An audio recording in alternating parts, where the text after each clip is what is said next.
Hoje nós estamos aqui para ministrar uma palavra ao seu coração. Estou aqui com o presbítero Leôncio e o presbítero Oséias, pastores da nossa igreja do Jardim Alvorada e do Jardim Cidade Nova, respectivamente.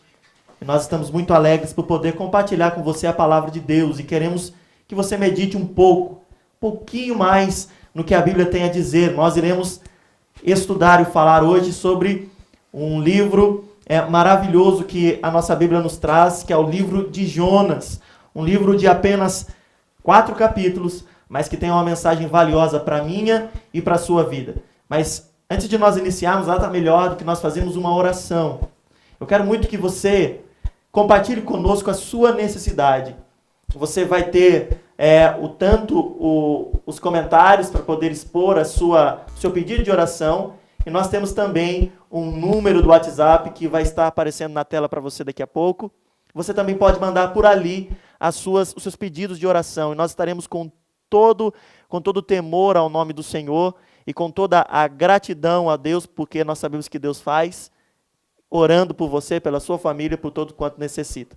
Neste momento nós vamos orar e nós estaremos então explanando a palavra de Deus. Senhor Deus, nós te agradecemos por esta oportunidade. Deus querido, que este vídeo, Pai querido, que esta imagem, este áudio chegue aos lugares mais distantes, meu Pai querido, do nosso planeta. Que nós possamos, Deus querido, alcançar através da mensagem que a Tua palavra traz, o coração do necessitado e do aflito. Em nome de Jesus, permaneça conosco, meu Pai. Usa-nos como instrumento em Suas mãos e que nós possamos entregar tudo a Ti, porque tudo pertence ao Senhor. Em nome de Jesus. Amém. Eu quero dar início aqui a este estudo, e logo nós já estaremos conversando sobre isso, com, para mim, a passagem mais interessante que se encontra no livro de Jonas, no capítulo de número 4, e no versículo de número 11, que diz assim: E você não acha que eu deveria ter muito mais compaixão da grande cidade de Nínive, em que há mais de 120 mil pessoas que não sabem distinguir entre a mão direita e a mão esquerda, e também muitos animais? O livro de Jonas termina dessa forma, com essa indagação, não somente ao profeta, mas também a nós hoje. Eu gostaria só de compartilhar com você algumas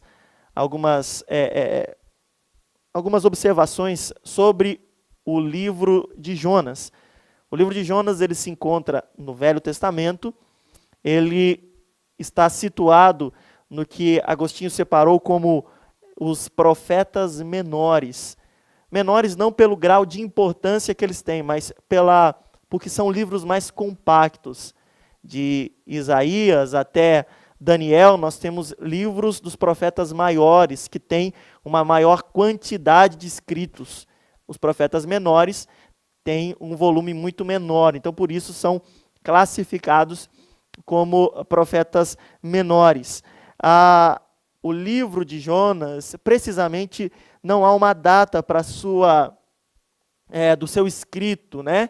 Mas nós sabemos que ele foi escrito antes do cativeiro assírio, que levou o Reino do Norte cativo. Outra coisa que é importante destacar, que embora tenha o nome do profeta, nós não sabemos, não temos certeza se foi o profeta mesmo que escreveu. Muito provavelmente não foi Jonas que escreveu, mas uma segunda pessoa que, ouvindo a narrativa de Jonas, transcreveu todos os fatos e acontecimentos, né? Então é diante disso, diante deste livro, deste contexto histórico, que nós vamos aqui discorrer sobre este livro do profeta Jonas. Profeta Jonas, que o livro nos narra uma especificidade, né? Especificidade na sua missão, e nós vamos aqui discorrer. Meus amados e queridos irmãos Oséias e Leôncio, gostaria de ouvi-los agora aqui, começando pelo Leôncio, algumas observações que são pertinentes a respeito do livro de Jonas, e nós, assim que você for mencionando, nós vamos também complementando, nós vamos falando e vamos trazendo alguma coisa do nosso entendimento. Quero saudar a todos com a paz do Senhor, você que nos ouve nesta noite. Aqui nós temos um texto da palavra de Deus, onde traz um ensinamento muito grande para a nossa vida. Primeiramente, aqui nós vemos que Jonas, ele era um servo de Deus, ele conhecia Deus, só que ele deixou o lado humano, o lado homem, né, dele falar mais alto, que aqui fala que ele teve um medo do pessoal ali, daquele povo dos ninivitas, que eram homens violentos, que eram homens rudes, né? E a palavra de Deus fala que Deus determinou uma ordem para ele, determinou uma missão para ele. Ele era um profeta, ele era um homem de Deus, ele era usado por Deus. E a palavra de Deus aqui, ela traz para nós que ele veio a fugir dessa responsabilidade. Só um momento, nós vamos alterar ali o microfone do Leôncio. E continuando o que o Leôncio estava falando, talvez o Oséias também possa complementar alguma coisa. Esse livro ele é muito emblemático. Ele começa, né, com Deus falando para o profeta, né? E veio a palavra do Senhor a Jonas. Começa com uma ordem de Deus a Jonas. E conforme o Leôncio estava falando, a gente não sabe qual foi o real motivo de Jonas não querer obedecer a essa ordem de Deus. Não sabe se foi por medo ou simplesmente por raiva e ódio dos ninivitas, né? Paz do Senhor, vocês que estão acompanhando nesta noite, né? Sim, pastor, é um texto, né, como a gente bem vê, né, e lê e para meditar, muito interessante acerca do chamado, né? E de uma forma assim muito interessante, porque eu acho que Jonas, quando ele vê, né, que o Senhor chama ele, né, dá uma ordem para ele na realidade, porque nós que estamos na posição que o Senhor nos confiou algo, o Senhor fala e nós temos que obedecer, é uma ordem, né? E eu vejo assim, talvez, pelo povo ser cruel, né, ser um povo mau, mas como um povo de Deus, né, no momento ali ele não estava querendo exercer a misericórdia, né, que o Senhor ia ter mais tarde, como nós vamos ver mais para frente no texto, mas, né, a gente vê que o Senhor nos chamou para ter misericórdia, né, porque assim ele tem como ele teve misericórdia de nós temos que ter misericórdia do próximo, e quando ele fala conosco, ele dá uma ordem, quem somos nós para negar a ordem do Senhor das nossas vidas? Interessante você falando assim, Oséias. O livro de Jonas ele começa. Primeiro, a ordem de Deus a Jonas. Fala, Jonas, vai a Nínive e prega. Prega a minha palavra. Tem alguma coisa para fazer com Nínive. Nínive pode ser o que for. E a gente vê relatos históricos falando que Nínive era um povo tão cruel, eles eram conhecidos por empalar pessoas. Verdade. Empalar pessoas. Talvez o nosso ouvinte, a pessoa que está nos acompanhando, talvez não saiba o que significa isso. Empalar é exatamente atravessar uma haste de uma extremidade até a outra de uma pessoa, né? Como se fosse, pejorativamente falando, desculpando o linguajar, mas como se fosse fazer um espetinho de ser humano. Sim. Né? Exato. Então, era esse o povo de Nínive. Povo cruel, povo terrível. Eles não tinham sentimentos assim como humano, né? Eles não tinham misericórdia de ninguém. O que eles determinavam em fazer, eles agiam e faziam. Isso mesmo. Então, o que acontece com Nínive? Jonas vai, e justamente isso que você falou é uma coisa muito interessante, Oséias. Deus chama Jonas. E o caminho que Jonas faz parece até uma alusão para a nossa vida. Sim. Quando Deus chama e o homem não obedece, porque em vez de Jonas ir para Nínive, ele pega um barco e vai para Tarsis. Nós estávamos vendo aqui no mapa, Tarsis era o extremo, né? Era a outra ponta. Nínive ficava de uma direção e Tarsis ficava em outra. Vamos pegar o nosso Campo Mourão? É como se Nínive ficasse lá no extremo tropical, lá no Santa Cruz, né? E ele estivesse indo lá para o Coapar, né? Ele vai atravessar lá para o Jardim Europa. Ele vai para o extremo oposto do que Jesus tinha falado. Saiu da direção de Deus, né? Daquilo que Deus e o que acontece com ele quando sai da direção de Deus? Você parou para observar? Ele vai sempre descendo. Sempre descendo. Ele não consegue progredir. Ele desce para o porto. Né? Ele do porto, entra no navio, desce para o porão. Depois do porão, ele desce, que nós vamos ver depois, para o que ele vai chamar, ele mesmo chama, de o profundo abismo, né? Que ele vai para dentro do ventre de um peixe. Né? Então, eu acredito que isso já é um ponto para nós falarmos, para nós hoje. Né? Se hoje Deus falar conosco, não vamos endurecer nosso coração. Porque, a despeito do que aconteceu com Jonas, tem acontecido com muitas pessoas. Vocês não concordam? Sim. Pode falar, meu irmão. Quando Deus determina algo na vida da pessoa, do ser humano, do crente, ali, do servo de Deus, eu acho assim, impossível rejeitar. Porque algum tipo de consequência desastrosa, como aconteceu na vida desse profeta Jonas, algo de errado vai acontecer na vida das pessoas. Como se fosse o efeito colateral Isso. da consequência errada, da escolha errada, né? Isso. Porque a gente tem experiências de pessoas que eram do convívio com a gente, estavam junto com a gente, e de repente, como aqui a gente não sabe o motivo que levou a ele fazer isso, tem pessoas que não sabem explicar para a gente o porquê que elas saíram da presença do Senhor. E nesse afastamento da presença do Senhor, a vida da pessoa entra numa calamidade de sofrimento total. Tanto é que o profeta aqui, ele coloca, tem tradições que falam assim, do inferno eu clamei ao Senhor. Isso mesmo. Então, estava num extremo, né? Extremo, exatamente.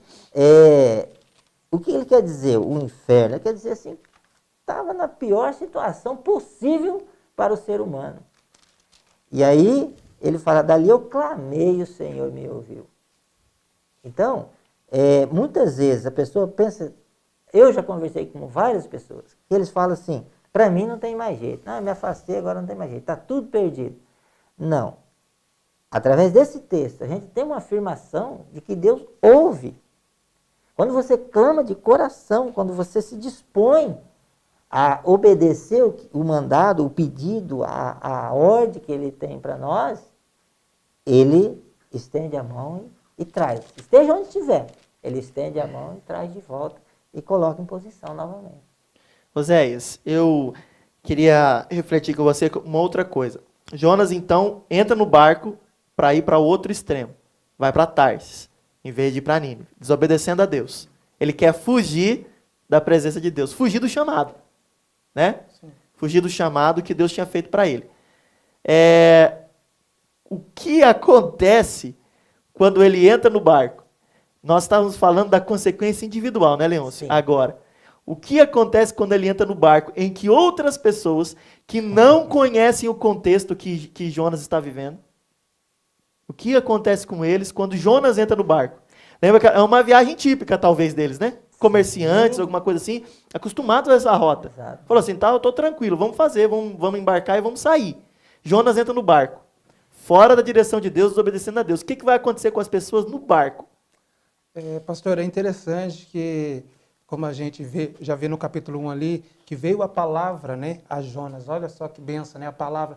Então Deus ainda, ele via que ele era um homem de Deus, lógico, Deus dirigiu uma palavra para ele, porque nós vemos que tem outros profetas contemporâneos ao tempo de Jonas, e Deus poderia ter chamado outro, né, mas preferiu, né, acertar com Jonas. E Jonas, a gente vê o texto, conhece que ele entra no navio, né, vai para o porão, e ali o guia, né, o chefe do navio ali, começa a dar uma volta ali para dentro do navio, porque a tempestade começou ali a agitar o navio, e ele vê Jonas no profundo sono, né, ali no porão, dormindo, né. E aqui eu paro rapidamente, né, sei que a gente vai ser um pouquinho, mas para dizer que assim tem muitas pessoas que estão dormindo. Rapaz, eu fico imaginando, Oséias, se você pegar a tradução já do grego, né, da Septuaginta, e você vê ali, eu estava observando o texto, ele usa uma figura que ele tenta trazer uma dramaticidade para essa cena, para isso que está acontecendo, que ele fala que o barco, o original, mais próximo do original, né? Vai dizer que o barco estava já sentindo que ia naufragar. O próprio barco, como se fosse assim, uma coisa adquirindo consciência de que ia acontecer uma coisa muito errada. Uma coisa inanimável, pastor. De tão sério que estava acontecendo. O barco estava despedaçando, o barco estava quebrando tudo. E Jonas estava o quê? Dormindo. Como é que consegue dormir numa situação dessa? Então, pastor, que nem o senhor estava falando, o senhor vê, ali ele entrou ali, então, como o problema estava nele, não nas outras pessoas que estavam ali, né? E aí, quando ele assume a responsabilidade, né, que o problema está com ele, né, que nós vamos ver que eles vão lançar sorte, né, para ver com quem estava o problema ali. Eu vejo assim Deus já apontando, né, tudo levando para que Jonas, né, só que Jonas entendeu que o problema ali era ele, né? Então, o problema hoje em dia é o seguinte, né, a gente tem que observar, né, as pessoas também, porque muitas vezes tem muitas pessoas, e eu falo, agora eu falo para um pouco para jovem aqui, eu sei que não é um contexto, mas das más companhias, né? Porque às vezes influencia o resto que está ali, as outras pessoas que estão ali, como o Jonas, né? Estava ali correndo risco, as outras pessoas estavam com ele correndo risco por quê? Desobediência dele, né? E graças a Deus que ele falou, né? Que era o problema estava com ele, né? Que nós vamos ver também aí ao decorrer, né? Que o problema estava com ele, que eles deveriam, né? Lançar ele no mar, que o mar ia se aquietar. Jonas não tinha misericórdia da cidade de Nínive, né? Sim. Nós vamos ver, ele entra no barco. A tempestade acomete o barco. Os marinheiros extremamente desesperados, rogando aos deuses com um D minúsculo, Sim. né? Para que tenha misericórdia, descobrir por que está acontecendo aquilo, né? Eles jogam sortes, lançam sortes. E a sorte recai sobre quem? Jonas. Né? Até Deus usando aquele momento, aquela situação para dizer, Jonas é o culpado. Deus estava querendo trabalhar na vida de Jonas. Quando eles reconhecem e acham Jonas, Jonas fala, me lance ao mar. Jonas fala isso. Me lance ao mar e tudo vai acabar. O que os marinheiros fazem? Eles tentam com todas as forças remar de volta para a praia. Os marinheiros que eram pagãos eram mais misericordiosos do que Jonas. Jonas fala para ele, eu sou o problema, me lance no mar e acaba com tudo. Eu vou morrer e vai ficar tudo certo. Os marinheiros falam assim, nós não vamos lançar você no mar, nós não vamos tentar com todas as nossas forças. Isso mostra para nós que nós temos que muitas vezes ter muito cuidado com a maneira como nós agimos. Porque às vezes nós estamos sendo muito rude no nosso agir. Jonas pensava que ele era intocável, que ele era, por ser judeu, intocável, né? E depois eles verem que não conseguiam lutar contra, então eles até falam, Deus, não faça recair o sangue desse homem sobre nós. Tenha misericórdia. Eles estavam com medo no começo. No começo estavam com medo, os marinheiros, né? Depois, eles começam a adquirir uma coisa que é diferente do medo, que é o temor ao Senhor. Temor ao Senhor. E a palavra vai dizer em Provérbios, né, que o temor ao Senhor é o princípio da sabedoria. Exato. Então eles estão adquirindo sabedoria ali em temer ao Senhor, tanto que quando lançam Jonas, eles fazem o quê? Eles adoram o Senhor e oferecem sacrifício. Reconhecem a soberania de Deus, né? E então lançam Jonas sobre o mar e acalma a tempestade, né? Eu acho muito interessante essa passagem. Depois disso, Deus provê, então, o peixe. Eu queria abrir um parênteses aqui, que tem muitos estudiosos que acham que o texto de Jonas não é um texto literal. É uma poesia, é uma obra fictícia, né? Uma parábola, né? É, uma parábola. Ao meu ver, eu vou abrir para vocês também, eu acredito ser um texto literal. Eu acredito porque se a Bíblia fala, se for um grande peixe, ou se for até mesmo um lambari, eu acredito. A palavra de Deus é soberana. O que Deus quer fazer, Ele faz. Sim. Ele criou o céu e a terra para Ele encolher Jonas para poder caber dentro de uma barriga de um lambari, não é problema para Ele. Mas para Ele também poder aumentar um lambari para poder incluir o Jonas, também não é problema. Sem né? problema. É um grande problema que as pessoas têm, não com a Bíblia, mas com o Deus da Bíblia. Né? Não acreditam na soberania de Deus.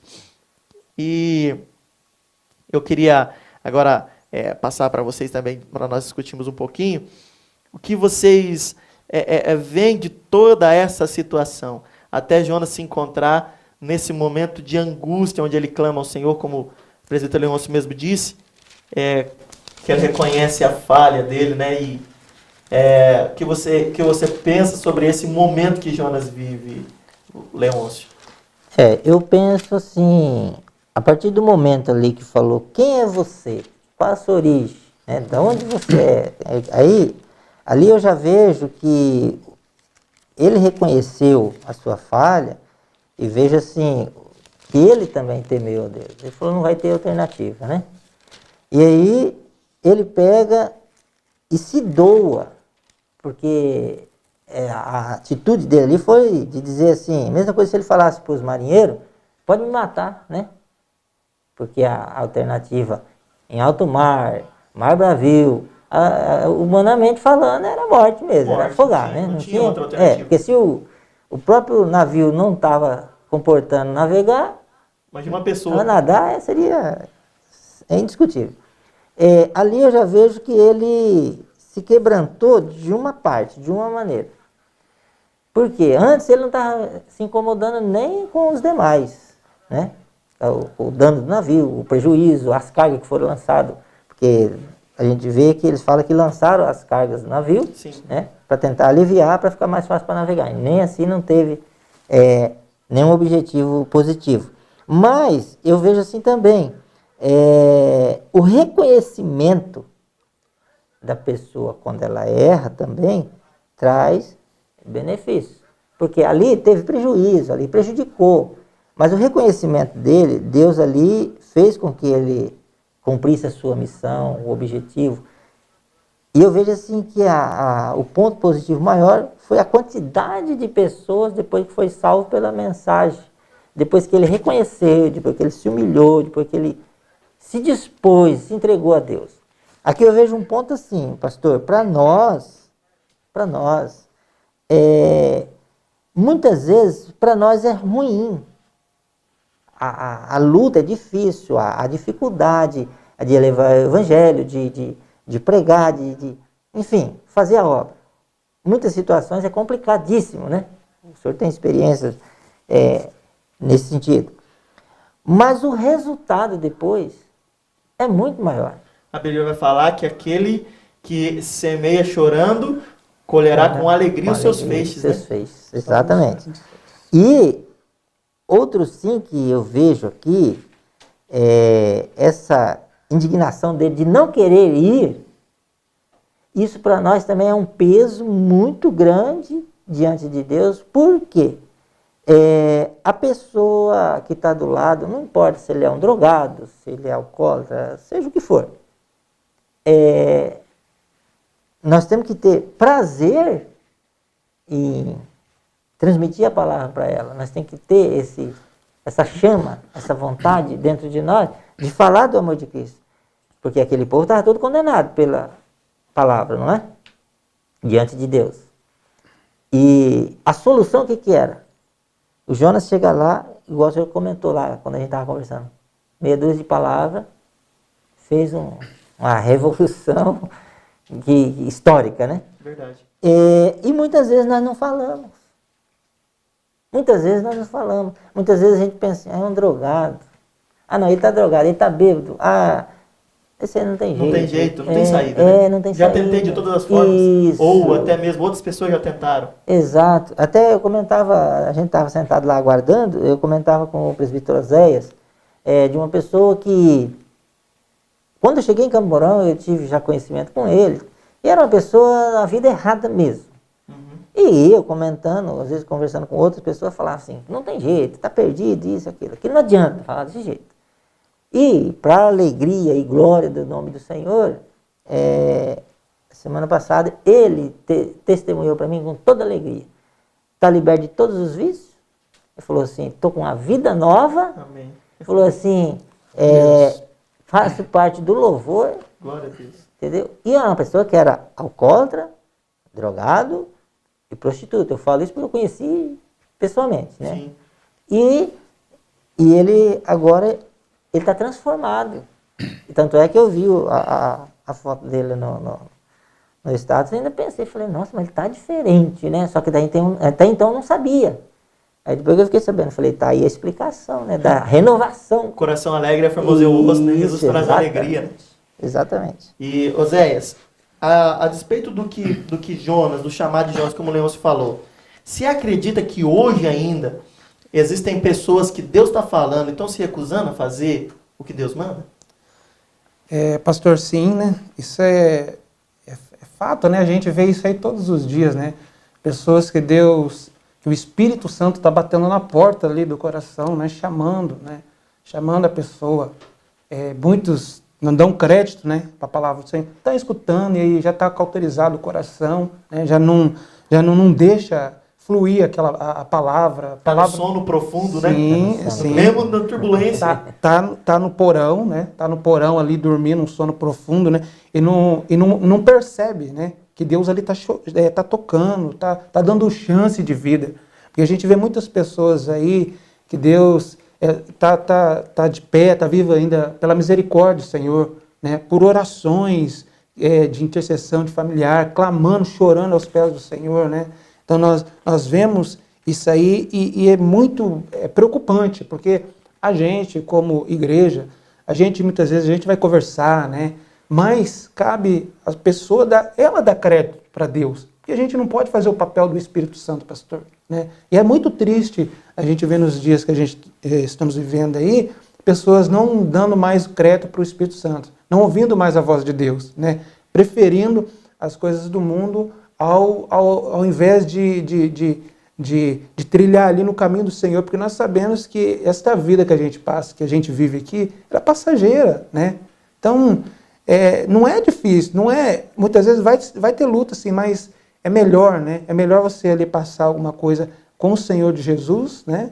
Escutando a voz do Senhor, porque Ele, mesmo nas provações, né? É bom nós escutarmos a voz do Senhor, porque a gente vai passar, mas vai sabendo que o Senhor está conosco, né? Está do nosso lado, e isso que é o importante. Outro sim, ali, quando o Senhor falou da literalidade do texto lá, quando nós vemos lá em Mateus, no capítulo 12, no versículo 39, Jesus vai falar assim para os escribas e para os fariseus, né? Quando eles pedem um sinal, né? Jesus vai falar, então, diz assim o texto, ó, Mateus 12 e versículo 38, a seguir, ó, então alguns dos escribas e dos fariseus tomaram uma palavra dizendo, mestre, quisemos ver da tua parte algum sinal. Mas ele respondeu e disse, uma geração má e adúltera pede um sinal, porém não se lhe dará outro sinal senão o do profeta Jonas. Né? Ele vai dizer no versículo 40, pois como Jonas esteve 3 dias e 3 noites no ventre da baleia, assim estará o Filho do Homem 3 dias e 3 noites no seio da terra. Jesus estava falando, né, da morte dele, que mais tarde ele ia, maravilha, né? ele ia passar pelo aquele processo, pela salvação e pela graça que ia ser. Não existiria sinal maior, né? Sim. Ainda que Jesus curasse todo mundo da Palestina ali, sim, ainda que Jesus fizesse milagres, ainda é que nós não conhecemos todos os milagres que Jesus fez, né? João vai falar que não conteria. Não caberia nos livros. Não caberia nos livros o que Jesus fez. Sim. Mas ainda que Jesus tivesse feito ainda mais e não tivesse ressuscitado, ele não seria tido hoje para nós como Salvador. O milagre da salvação, assim como foi para Nínive, para nós hoje, é a morte, mas a ressurreição de Cristo, né? Como ele falou, é um sinal. E isso aí traz a literalidade do texto, né? Se Jesus cita Jonas aqui, Jesus estava quando aconteceu, né? Sim. Jesus presenciou tudo o que aconteceu com Jonas, então Jesus sabe. Deus é maravilhoso. Só retrocedendo um pouquinho, quando o pastor falou que tem pessoas, às vezes, que não acreditam que é fato real, né? Uhum. Quando Jesus fala do sinal de Jonas, então se não fosse fato real de Jonas, Jesus estaria mentindo, então. Jesus seria mentiroso. Então isso aí comprova que a história de Jonas não é verídica, né? É uma história verídica, exatamente. É um livro histórico, né? Histórico e parece que até meio autobiográfico, assim, se a gente for levar por esse lado. E é uma confirmação de que é real. Sim, avalidando, né? Avalidando, exatamente. Então, se alguém falasse, no caso ali, olha, o peixe, né? Que o grande peixe lá engoliu Jonas, né? Então, se no caso fosse falar isso aí, e não acreditasse, aquele povo da época não acreditasse nessa história, né, ia estar desmentindo Jesus, né? Sim. Assim como Jesus deu testemunho também de Abraão, né? Que Abraão viu os dias dele, né? Exato. Assim, da mesma forma, então nós vemos Jesus validando, né, as histórias da Bíblia, né? Pois no é. Antigo Testamento. E é muito interessante o que Jesus faz, né? E aí a gente continua o texto. Jonas então desce no mar, o grande peixe, né? A Bíblia não vai trazer para nós que grande peixe é esse. E também não nos interessa saber, não vai mudar. A ordem dos fatores não vai alterar o resultado. Exato. O importante é que ele foi engolido por um peixe. E ficou 3 dias e 3 noites no peixe. Eu fico pensando, como que Jonas incomodou aquele peixe? A maior indigestão da história de todos os animais foi Jonas. 3 dias e 3 noites no ventre de um peixe. Você imagina? O peixe querendo botar para fora, não estava aguentando mais, e Deus falando, não, aguenta aí, peixe, aguenta aí que você vai ter que levar ele para o destino. Ou indigesto esse tal de Jonas, hein? Ele foi indigesto em todos os sentidos, teimoso em tudo e ainda indigesto para o peixe. Mas ele clama ao Senhor. E a oração de Jonas é uma oração de arrependimento. Sim. E ali Deus escuta a oração de um arrependido. Escuta, Sim. né? Deus ouve, né, pastor? E pastor, outro sim também, nós vemos como é que Deus é poderoso, né? Pela palavra nós sabemos lá em Gênesis que ele fez todas as coisas. E animais, né, planta, todo ser que vive louva a Deus, adora o nome do Senhor, né? E Deus ali se comunicando com o animal, né? E nós vemos ali a obediência do animal, né? De segurar o profeta ali, né? 3 dias. Eu fico imaginando, devia estar... Eu acredito também que Jonas estava sofrendo, porque devia ter suco gástrico, alguma coisa ali que estava fritando ele de alguma forma. Por isso que ele clama, falando, exato. Eu estava no inferno. Exatamente. O Senhor me tira dele. Então Jonas, ele passou por maus bocados ali no ventre daquele peixe, né? E aqui eu vejo outro ponto positivo aí também, pastor, de que ele fala assim, que do inferno eu clamei, né? Uhum. E às vezes a pessoa acha que o problema, a situação que ela está vivenciando, que ela está passando, aquela fase, aquela situação, às vezes não tem alternativa. Aí a pessoa, nesse pensamento, nesse segmento de que não tem alternativa, ela também tira da mente de clamar e de pedir ao Senhor. Agora ele fala, eu clamei. Clamor é uma coisa desesperada. Né? Clamar não é uma oração normal. Não é clamar normal. é uma atitude de desespero. Isso, exatamente. Você clama por socorro. Você clama quando você clama. Você clama na hora que você sofre um acidente, está preso na ferragem e está doendo. Isso. Você clama. Quando você está sentindo uma dor, você clama. É isso. É na hora de extrema angústia. Da angústia, exatamente. No dicionário você vê que clamor é gritar, né? Falar alto, você vai no dicionário ou você já viu? É assim que Jonas fez. E aí é um outro ponto que, falando em clamar e no momento de angústia, de desespero, tem a confirmação do Salmo 46, né, que fala assim, que ele é o socorro bem presente na angústia. Então nós temos a resposta e a afirmação de todas as formas na palavra de Deus. Agora, o que impede o que é? A incredulidade. Que muitas vezes nós cremos, mas muitas vezes você deparar com a situação... A falta de fé, né? A falta de é fé. o que Jesus fala para os discípulos. Isso. Até quando ficarei convosco, homens de pequena fé? Né? O que era isso? Ele sabia que Jesus podia resolver. Sabia que ele já tinha a autoridade de Jesus para fazer aquilo. Né?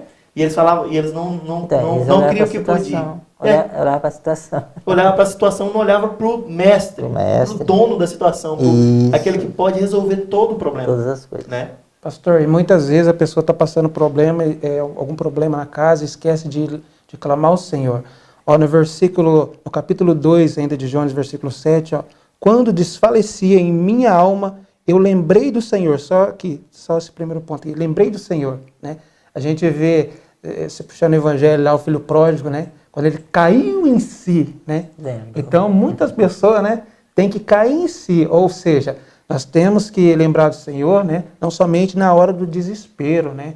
Porque às vezes, o Senhor é longânimo, Ele é misericordioso, né? Mas nós não sabemos o que Deus pensa a respeito de nós. Então, importante, o que nós temos que fazer com a nossa vida, e talvez você me ouve aí, está precisando de uma palavra, entregue seu caminho, né, ao Senhor, né? Não espere as consequências. Se tiver que fazer alguma coisa para o Senhor, faça hoje. Não espere recair sobre a sua vida o juízo de Deus, né? Que é melhor obedecer, né? Do que sacrificar, como Então, fala a palavra. Eu acho muito interessante o livro de Jonas por algumas coisas. Primeiro, o peixe obedeceu à ordem do Senhor. Sim. Certo? Certo. Nínive obedeceu à ordem do Senhor. A planta obedeceu à ordem do Senhor. O verme obedeceu à ordem do Senhor. O vento obedeceu à ordem do Senhor. O mar obedeceu. Tudo obedeceu à ordem do Senhor. Quem que não obedeceu? O homem de Deus. O homem de Deus não obedeceu à ordem do Senhor. Aquele único que deveria obedecer mais do que todos os outros, ele se nega a obedecer. E o perigo que isso traz.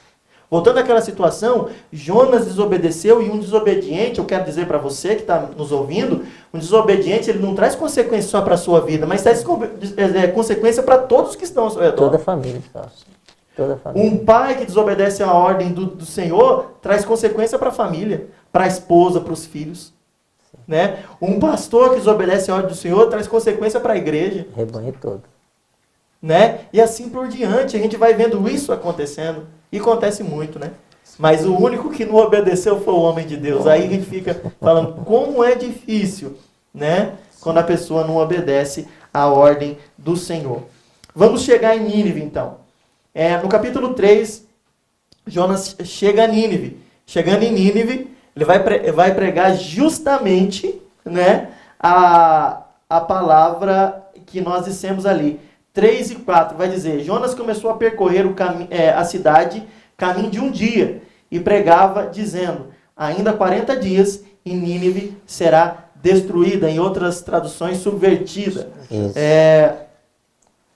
Que eu acho interessante é que antes disso aí a palavra vai falar que percorrer a extremidade de Nínive era 3 dias. 3 dias caminhando. Jonas caminha quanto? Um dia. E brabo, né, pastor? Irado com Nínive. Falando. E depois a gente vai entender por que ele ficou irado. O que acontece? Um dia, ele não terminou de percorrer a cidade inteira. Um dia, a mensagem essa mensagem, você que está nos ouvindo, olha a mensagem que Jonas prega. Ainda 40 dias e Nínive será destruída. Essa é a mensagem. Esse é a evangelização de Jonas. Sim. Vamos fazer uma cruzada evangelística com Jonas. Essa era a mensagem dele. Entendeu? A mensagem não dava. E ele só repetia a mesma mensagem. Ainda 40 dias, Nínive será subvertida, Nínive será destruída. E foi falando a mesma mensagem. E para você ver que o poder não está na pregação, no homem, o que aconteceu com o povo? No final do primeiro dia já chegou até no rei. Pois é. Primeiro dia o povo se arrependeu. A mensagem chegou no rei. O rei decretou, baixou um decreto falando, ninguém come, nem animal, ninguém come e bebe água. E todo mundo vestido de pano de saco. Esse pano de saco significa o quê? Arrependimento, contrição diante do Senhor. O povo se arrependeu. O povo cruel se arrependeu ao Senhor. Com uma mensagem de, vamos pegar aqui, ó, 1, 2, 3, 4, 5, 6 palavras. 6 palavras. E foi de coração, hein, pastor? De coração. Porque Deus, ele sonda o coração do homem. Ele sabe se o homem está realmente querendo uma mudança, né? Que nem o Senhor Deus viu ali o povo se arrependendo, né? Que a palavra chegou até o rei, né? Foi interessante. O Jonas passou, creio, rápido na cidade, né? Gritando. E Deus já na onisciência dele, falou, não, eu vou salvar e pronto, acabou. A palavra final é do Senhor. E fez de uma forma que a palavra chegasse até no rei, né? Porque Deus queria salvar, né? Abrindo uma porta para a graça aí, né? Para o povo, né? E tem gente que fala que não existe graça no Antigo Testamento. Não, existe. Além de existir graça, ela ainda serve não só para o povo judeu, mas para o povo que não era judeu também. Para mostrar o que Deus realmente quis fazer sempre. Né? Não estava escancarado, né, pastor? Mas a gente olha para o texto e já vê que a graça estava ali. Estava. Sempre existiu, né? Eu posso fazer mais uma... Aqui é interessante, pastor, que o verso 5, ele fala assim, ó, e os homens de Nínive creram em Deus e proclamaram um jejum e vestiram-se de panos de saco. Olha bem, desde o maior até ao menor. É bem Maravilha. isso. Glória a Deus. Aqui é um ponto para nós também. Você que tem criança pequena, você que tem filho, e deixar de qualquer jeito, deixar para lá, não ensinar, não pegar a Bíblia, não ler com ele, não aconselhar, não instruir, é um problema sério. Porque aqui o arrependimento foi tão glorioso diante de Deus, foi tão assim verdadeiro, que nem as crianças. Nem as crianças. Nem as crianças. Nem as crianças deixaram de obedecer, né? E é interessante que foi uma ordem, porque criança é criança. Você tem que determinar a ordem para ela, né? Senão, Senão dá problema. senão ela foge do limite. Exatamente. Então, muitas vezes fica a desejar. Você que está nos ouvindo nesta noite, pega essa palavra, faça uma reflexão, faça uma análise profunda. Porque nós vamos falar um pouco aqui, mas ela vai muito além do que nós vamos estar falando. Com certeza. A mensagem é muito clara, né? Ela chega ao rei, o rei se arrepende, manda o povo, e ele fala uma coisa muito interessante. Eu estou tentando achar um paralelo aqui na Bíblia, vamos ver se eu vou conseguir achar. Que o rei fala, no 9, quem sabe, talvez Deus se volte e mude de ideia. Exato. O povo de Nínive conhecia a misericórdia de Deus. Porque se a palavra fala que os céus proclamam a glória de Deus, o povo de Nínive conhecia quem era Deus. Ele vai, um paralelo a essa passagem está lá em Joel 2:14, que diz assim, quem sabe se ele não se voltará e mudará de ideia, e ao passar, deixe uma bênção para que vocês possam trazer ofertas de cereais e libações ao Senhor seu Deus. Então, já havia, o povo de Israel já tinha uma referência disso daí. Agora o povo de Nínive também está conhecendo a misericórdia de Deus. É muito interessante. Deus é misericordioso. A ordem para Jonas foi, vou destruir Nínive. Vai lá falar para eles que eu vou destruir. Você pensa que Deus está numa ira só vendo, né? Aí o homem se arrepende de todo o coração. Deus volta atrás. Eu falo, não vou destruir mais não. Vou ter misericórdia, eu vou ajudar. Vou mudar a história de Nínive. Então, mas aí é interessante esse ponto aí também, que daí Deus faz isso. Deus fala, não vou destruir mais. E o homem quer que destrói. Fica brabo porque toda a história, né? Que Nínive, aquele povo era um povo cruel, O contexto né? histórico deles não era fácil. Ele não estava exercendo a misericórdia. Nós vemos ali que Jonas estava a fim de ver a cabeça rolar, né? Que ele subiu no monte lá e viu, ele queria que descesse fogo lá. Ele queria como Sodoma e Gomorra, né? Caísse fogo no céu. Sim. E depois disso, então Deus mostra misericórdia. E agora vamos chegar para o final, que nós já estamos caminhando já para o final dessa... O povo então se constrange ao Senhor, se volta ao Senhor, se humilha, né? Faz todo esse processo que nós falamos aqui. E Jonas sai de Nínive, esperando, como você falou, a destruição de Nínive, né? O que Deus faz? Deus fala assim, Jonas, vou aliviar o teu sofrimento. Meio calor onde você está, né? Fazer crescer uma folhagem, a gente não sabe que folhagem que é essa, né? Vou fazer crescer uma folhagem, você vai ficar tranquilo aí. Fica tranquilo um pouquinho. E Jonas ali passa um momento descansando, deitado debaixo daquela sombra, só esperando o sangue escorrer, A né? minha versão fala boboreira. Algumas... E aí a gente vai ver uma coisa interessante. Deus fez crescer a folhagem. Aí Deus manda um verme lá para comer aquela folhagem. A folhagem morre. Inexplicavelmente. Do dia para a noite ela nasce e do dia para a noite ela morre também. Também. Né? Aí a palavra vai falar que bate um vento quente em Jonas, o sol começa a bater na cabeça dele. E ele fica desejando a morte. Irado com a situação. Morreu, tô triste porque morreu a minha folhagem que me protegia.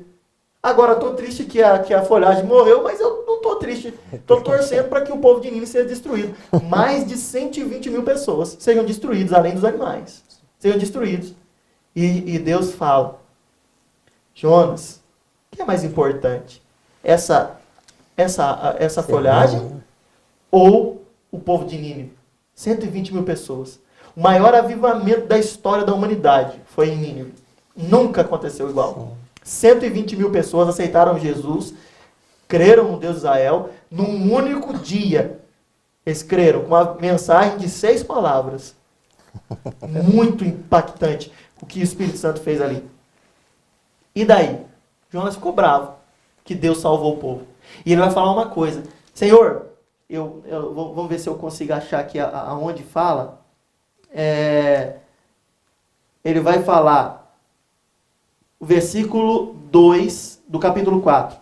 Ele orou ao Senhor e disse: Ah, Senhor, não foi isso que eu disse, estando ainda em minha terra? Por isso me adiantei, fugindo para Tarsis, pois sabia que tu és Deus bondoso e compassivo, tardio em irar-se, grande misericórdia, e que mudas de ideia quanto ao mal que anunciaste. Agora, Senhor, peço que tires a minha vida, porque para mim é melhor morrer do que viver. Jonas sabia que ele ia sair de Israel, ele ia para Nínive e Deus ia perdoar o povo. Ele sabia, ele já tinha convicção do amor de Deus. Por isso que ele não queria. Jonas estava com o coração duro, ele não queria que o povo se arrependesse. Que tristeza. Isso aqui é um ponto também, pastor, um ponto muito, vamos dizer assim, tocante para nós. Será que isso não acontece com a gente? Eu vou falar para você, Leôncio. Acontece. Por exemplo, eu não vou orar para o pastor, eu quero que o pastor se dê mal mesmo, eu quero que dê errado mesmo, eu quero que o ministério dele caia mesmo, nesse sentido. É igual, às vezes tem uma pessoa lá, às vezes ela já te prejudicou, às vezes já te perseguiu, às vezes já falou mal, às vezes, né, tentou de todas as formas. E você pode pegar e falar assim: não, eu não vou orar por ele, não, ele não merece, olha o que ele fez comigo, não, deixa Deus tratar com ele. É a mesma atitude de Jonas. Jesus vai falar o quê? Quando perguntaram, Pedro pergunta, né? Jesus, quantas vezes eu devo perdoar, meu irmão? Até 7 vezes? Ele fala, dá uma resposta para Pedro assim, até 70 vezes 7, Pedro. Eu acredito que aquilo ali foi uma forma irônica dele falar, falando assim: Pedro, não tem limite o teu perdão. Sim. Perdoa. Você é crente. Você é salvo em Cristo. E eu acredito que é isso que Deus mostrou para Nínive. E é isso que Jonas não queria. E eu vou falar a verdade para vocês, meus irmãos. A gente muitas vezes pensa, igual o senhor mesmo falou agora há pouco. E quantas pessoas... Aquela pessoa não tem mais jeito. Não adianta pregar. Sim. Não tem a salvação, não tem... Às vezes ofendeu a gente, né? E a gente como ser humano fala: ah, não vou pregar não, eu não vou, tal. Deixa lá, deixa que o Senhor castigue o Senhor. Mas, gente, Deus é misericordioso, bondoso. Então, aí é um outro ponto, pastor, que a gente esquece da palavra de Jesus. O que Jesus fala? Ele fala assim: se você amar o que te ama, que benefício tem nisso, né? Que vantagem tem. Que vantagem. É verdade. Ele fala: porém, eu vos digo, amai os vossos inimigos e bendizer aqueles que maldizem. É uma situação complicada. E quando fala desse amor aí, é lógico que você não vai ficar ali passando a mão. Não, você vai tirar a mágoa do seu coração acerca da pessoa, né, que está ali alguma coisa, e orar pela vida dela. Ela. Né? Eu não sei se já tiveram experiência, eu já tive. Experiência de uma pessoa que desejava o meu mal, orar por ela, e Deus resolveu o problema da pessoa. Mas não orar para Deus falar assim: Deus castiga, não. Deus abençoa. Porque às vezes a gente pensa numa pessoa como inimigo, até a gente se colocar no lugar dela. Você não sabe o que a pessoa está passando na casa dela. O que está acontecendo? Né? Então a gente não pode pensar que a gente é dono da verdade, a gente não é juiz. Quem é juiz? O justo juiz é Jesus, ele vai julgar. Então, aí, pastor, o senhor falando isso aí, ó, Deus trouxe a minha mente assim: o que ele fala lá para Abraão? Abençoarei se te abençoar, e amaldiçoarei o que vos amaldiçoar. Se a gente não tiver no coração de abençoar, será que vai dar bom? Outro ponto, assim, que o senhor falou disso aí também. Eu vivi uma situação que seria para tomar uma decisão, uma atitude radical contra uma pessoa, né? Ela falhou assim, excessivamente, vamos dizer assim. E, diante da situação, os conselhos que eu tive foi de eliminar tudo. Sim. Cortar tudo. Aí eu fui orar. Porque quando eu esperava uma outra orientação da situação. Aí eu peguei e fui orar. Isso, pastor, eu falo que veio claramente. Jesus falou comigo assim, ó, quantos erros você cometeu e eu te perdoei. Meu Deus. Não precisou falar mais nada. Aí você cai, Não. cai teu mundo, né? Aí você vai ver que se fosse ver, que merecimento que eu tinha.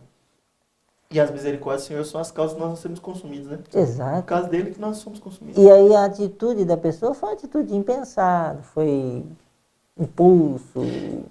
É o que Deus fala para Jonas. Pessoas que não sabem distinguir a mão direita da mão esquerda. Pessoas que não tinham conhecimento. Exato. Não tinham conhecimento do certo e do errado. Eles não sabiam se estavam fazendo certo ou estavam fazendo errado. Só que agora eu te enviei, Jonas, você pregou lá, eles arrependeram.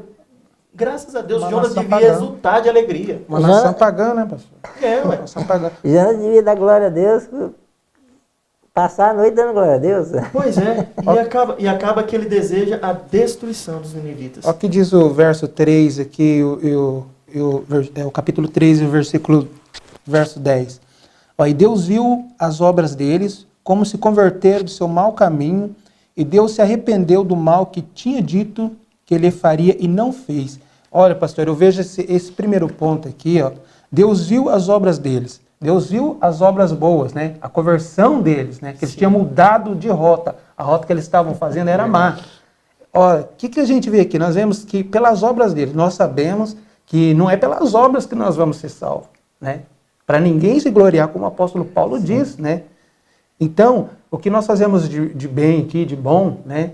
Lógico, o Senhor vai nos abençoar, né? É bom, né? Eu falo isso porque tem muitas pessoas que, às vezes, não quer estar na casa do Senhor, né? Buscar a Deus na igreja, né? Que é bom você estar congregando, estar buscando a Deus, e não faz nada de errado, e fala, olha, até eu faço alguma coisa, dou alguma coisa, faço uma coisa boa, mas aqui nós estamos vendo que Deus está abençoando eles, né? Eles estão aqui na terra ainda, estão em vida, né? Mas não significa que, por causa disso, vão para o céu. O que acontece? Não é pelas obras que nós vamos ser salvos, né? Então, eu também falo para você, né? Você que está nos ouvindo esta noite, sabe de uma coisa? Obras que nós fazemos aqui, caridade, isso é bom, mas o que nós temos mesmo é que aceitar Jesus, né? Levantar as nossas mãos, reconhecendo que Ele é o Deus da nossa salvação, porque não é pelas obras que nós vamos ser salvos, né? Não é pelas obras, é pela misericórdia do Senhor. Nós reconhecemos que Ele é o nosso Deus, né? E que nós somos servos e Ele é o nosso Senhor, né? O Deus que nos tirou do lamaçal do pecado, é um Deus que, se você dá lugar para Ele, Ele entra na sua vida e muda a sua história. Como Ele mudou a nossa vida, né? Ele faz como Ele fez aqui com esse povo, né? Um povo cruel, um povo que andava nos caminhos errados, né? O Senhor teve misericórdia, assim como Ele teve de nós, Ele pode entrar na sua vida, né? Se você dá lugar para Deus e reconhecer que somente Ele faz e pode fazer a mudança na sua vida. Amém. Aleluia. Meus irmãos, nós chegamos então ao final desse discurso, deste culto, né? Desse ensino. E o que nós tiramos de lição do livro de Jonas, primeiro, Deus ainda fala hoje e chama as pessoas. Quando Ele fala, obedeça. Sentiu no seu coração o que Deus está falando, para você pregar para uma pessoa que está na fila da lotérica, pregue. Uma pessoa que está na hora do dentista teu lá, vai e pregue para ele. Fale alguma coisa, nem que você cite o nome de Jesus para ele. Às vezes ele está precisando ouvir isso. Sentiu? Fala, não fuja como Jonas fez. Senão você vai amargar coisas terríveis e consequências amargas para a sua vida. E para outras pessoas que você ama também. Deus ainda tem misericórdia para dar para todos os que procuram. Amém. A porta ainda está aberta, você pode entrar por ela. Você pode aceitar a Cristo e você pode alcançar a misericórdia de Deus. Você não precisa ir para o destino que você está indo, né? Nínive iria ser destruída. Hoje, se nós não nos arrependemos dos nossos pecados, se reconhecemos que Cristo é o Salvador, nós podemos ser destruídos nessa carne, mas pior ainda. Jesus vai falar, por que vocês temem aquele que só mata um corpo? Temam a Deus, que ainda pode lançar a alma no inferno. Então, teme ao Senhor, busque o Senhor, creia no Senhor. Ele pode te dar livramento do inferno, de uma vida de perdição eterna, uma vida de morte eterna. Agora, quer viver uma vida de paz e alegria? Venha para Cristo. Aceite a Cristo como seu Salvador, não tem outra alternativa. Aleluia. Eu acredito, os irmãos já devem ter várias experiências, pessoas no leito de morte, adorando e glorificando o nome do Senhor. Por quê? Deus dá uma paz que excede todo o entendimento. Sabe por que você está triste? Sabe por que você está angustiado nesse momento? Porque você não tem Cristo na tua vida. Quando você tiver, você pode passar pelo momento de tribulação. Sim. Mas você vai ter paz. Com certeza. Paz. E Ele é que nos oferece a paz verdadeira. Você consegue comprar paz, irmãos, no mercado? Não existe. Consegue? Deus te dá paz. Você não precisa comprar, é de graça. Precisa você crer nele. E nós precisamos de paz nesse momento de calamidade que nós estamos vivendo. Ore pela cidade, ore pelo Estado, pela nação, pelo mundo inteiro. Mas não deixe de fazer a sua parte, aceitar a Cristo como seu Salvador. E que essa palavra possa chegar aos corações. Lembrando também que a semelhança do livro de Jonas, Deus não se importa com quem Ele vai salvar. Não se importa com o teu estado. Eu fiz muitas coisas terríveis, eu não mereço e tal. Não interessa. Interessa que você se arrependa e busque o Senhor. E Ele salva. É porque os ninivitas, tudo que eles faziam era terrível diante de Deus. Horrível. Hoje, se fosse comparado, vamos pegar um extremista terrorista aí, o Estado Islâmico da vida, eu acho que ainda eles eram mais cruéis. Sim. Não é verdade? Sim. E Deus amou eles. Ama você também, Aleluia. da maneira que você está. O que eu quero te dizer é o seguinte, você tem as nossas redes sociais, nós somos a Assembleia de Deus, aqui em Campo Mourão, nós temos 13 igrejas aqui, 13 templos aqui em Campo Mourão, você pode nos procurar, e eu tenho certeza que Deus tem uma palavra para você, Deus tem uma alternativa para a sua vida, nesse momento de desespero. Busque ao Senhor, entregue a sua vida ao Senhor, e você que está fraco na fé, é hora de renovar as suas forças, é hora de você buscar a Deus com mais afinco, né? Obedecer à voz do Senhor e buscar a Ele de todo o coração. Leôncio, Oséias, eu agradeço muito a presença de vocês. Amém. Eu quero pedir ao Senhor que recompense vocês por hoje. Amém. Foi uma conversa tão agradável que eu acho que a gente nem viu o tempo passar. Olha, já estamos aqui em 9h10 já. E eu acho que a gente podia ir até meia-noite tranquilo aqui, né? Porque a conversa estava boa, né? Falar de Bíblia é muito bom, maravilhoso. Um livro de 4 capítulos. Imagina você pega um salmo para poder destrinchar, né? Salmo 119. Aí a gente fica aqui.